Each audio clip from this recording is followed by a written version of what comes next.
Assalamualaikum. Saya Muhammad Ali Hamil. Nombor matrik 1080 24F 1292. Assalamualaikum. My name is Muhammad Amin Faiz bin Muhammad Hilmi. My metric number is 1080 24F 1256. My name is Muhammad Zaidani. My matrix number is 1080 24F 1232. Nama saya Muhammad Iram Zairi Ghazali. Macam nombor saya 1080 24F 1274. Teruskan je lah. Proceed. Okay, soalan kita orang, Al-Quran adalah kitab suci yang diturunkan kepada Nabi Muhammad SAW yang menjadi petunjuk untuk semua manusia. Soalan 1.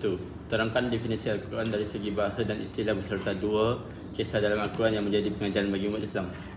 Definisi Al-Quran ialah kalam Allah SWT yang diturunkan kepada Nabi Muhammad SAW melalui malaikat Jibril secara beransur-ansur dalam bahasa Arab sebagai petunjuk dan rahmat kepada seluruh umat manusia. Okey. Dua kisah dalam Al-Quran. Yang pertama, kisah Nabi Yusuf yang mengajar kita tentang kesabaran, kejujuran dan pentingnya menjaga maruah diri walaupun dalam godaan dan dugaan besar. Kisah yang kedua, kisah Nabi Nuh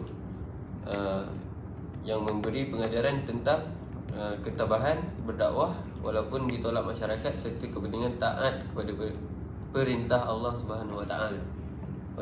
Okey, soalan nombor 2. Jelaskan peringkat-peringkat penurunan Al-Quran.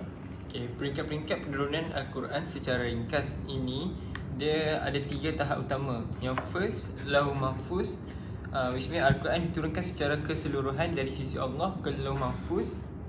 Yang kedua, Baitul Izzah, langit dunia. Dari Lauh Mahfuz, Al-Quran diturunkan secara sekaligus ke Baitul Izzah di langit dunia pada malam Lailatul Qadar. Dan akhir sekali, Al-Quran turun ke Nabi Muhammad SAW dari Baitul Izzah. Al-Quran diturun secara beransur, maksudnya berperingkat kepada Nabi Muhammad SAW melalui malaikat Jibril selama 23 tahun. 13 tahun di Mekah dan 10 tahun di Madinah. Okey, soalan nombor 3. Terangkan 3 hikmah penurunan Al-Quran secara beransur-ansur kepada Nabi Muhammad. Okey. Hari ini saya ingin berkongsi tentang 3 hikmah penurunan Al-Quran secara beransur kepada Nabi Muhammad SAW. Pertama, memantapkan hati Rasulullah SAW. Turunan Al-Quran secara berperingkat memberi sokongan moral dan semangat kepada baginda dalam menghadapi cabaran serta penentangan daripada kaum Quraisy. Kedua, memudahkan pemahaman dan penghayatan ayat-ayat Al-Quran diturunkan mengikut situasi tertentu supaya umat Islam dapat memahami mesejnya secara mendalam dan mengamalkan dalam kehidupan seharian. Ketiga, menjawab persoalan dan menangani isu semasa setiap kali berlaku sesuatu peristiwa atau persoalan wahyu akan diturunkan sebagai panduan. Ini menunjukkan bahawa Al-Quran relevan dan responsif terhadap keadaan umat. Kesimpulannya, penurunan Al-Quran secara beransur-ansur mempunyai hikmah yang besar dalam membimbing umat Islam dan mengukuhkan kedudukan dakwah Nabi Muhammad SAW. Sekian. Okey, soalan nombor 4. Terangkan 3 langkah yang boleh dilakukan bagi memperkasa semula penurunan masjid masa kini. Jelaskan 3 fakta saintifik dalam Al-Quran yang membuktikan kebenaran, kehebatan dan kekuasaan Allah SAW. 3 fakta saintifik dalam Al-Quran ialah: nombor 1, penciptaan manusia. Al-Quran menyebut proses kejadian manusia dari air mani hingga janin sesuai dengan penemuan moden, surah Al-Mu'minun ayat 13 hingga 14. Nombor 2, asal-usul alam semesta, Big Bang.